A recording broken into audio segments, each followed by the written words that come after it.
Today we're having our very first HEADSTRONG Summit for Métis Youth. It's the first ever across Canada Métis-specific HEADSTRONG Summit. We're excited. HEADSTRONG is a youth mental health initiative working with youth from 12 and up. It's Canada's only national evidence-based initiative of its kind that encourages and empowers youth to take positive action in their schools and their communities to reduce and eliminate stigma so that everybody can be brave, reach out and speak up. Some of the unique challenges that Métis youth face are sometimes they're just kind of looped into a pan-Indigenous view or a pan-Indigenous pot, and people don't understand that Métis culture is very unique and distinct. Hey everybody, I'm Luke. I'm 23 even though I look 16. Yeah, no, it's where to start from my whole story, I guess. I grew up in St. Albert, predominantly a Catholic community, but in this predominantly Catholic white community, I'm a Métis guy. I was pretty much the only Métis person growing up through elementary, junior high, and high school.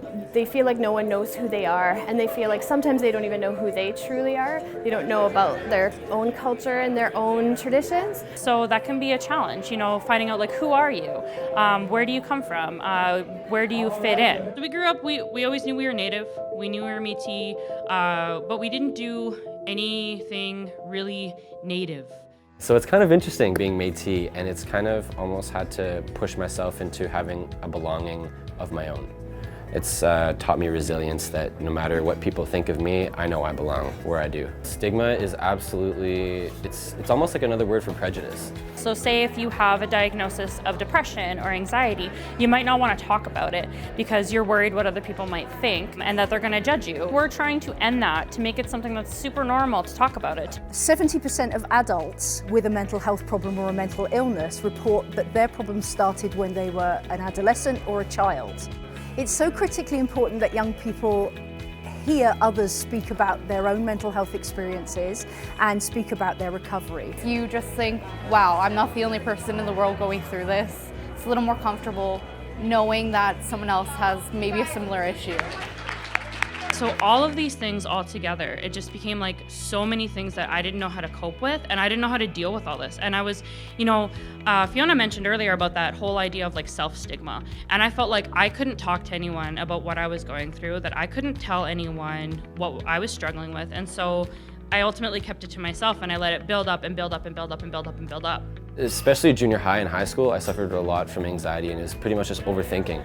It's telling myself that I didn't deserve anything in my life, telling me that I'm not good looking, I'm not this, I'm not that, but I got over that, and I got over that specifically with, you know, my culture, with opening up to my elders, opening up to my teachers, opening up to my best friends.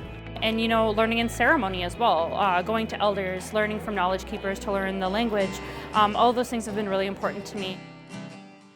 He bawled his eyes out as she made her way down the aisle. Also, music has been so important. So I write music all the time, but also creative writing. So I always encourage people that if there's something creative that you like to do, find that thing that's creative and just keep on doing it. Our youth have said that if they don't know who they are culturally, they don't know where they're going, and so every time we have an event, we try and bring youth together, create connection and a sense of belonging, and also work those cultural elements in because we know they're so important. Sashes are probably the best thing about being a Métis person. Jigging is great for our youth. 1, 2, 3, kick. The end goal of this 20 minutes, I want everyone here to dance the Red River Jig with me. 2, 3, kick. 1, 2, 3, kick. Hey, you guys are looking pretty good out there. That's good stuff. 1, 2, 3, kick. 1, 2, 3. All of this has created a conversation for myself and my mental health that I can receive love and support like everybody should. Today was great. It was really inspiring.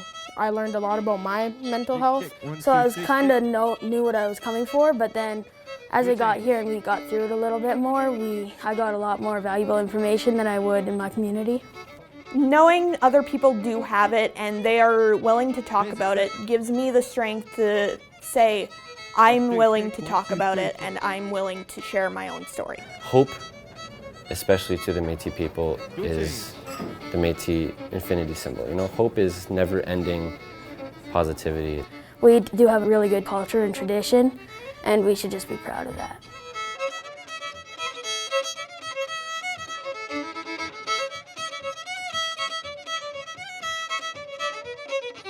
Two, three.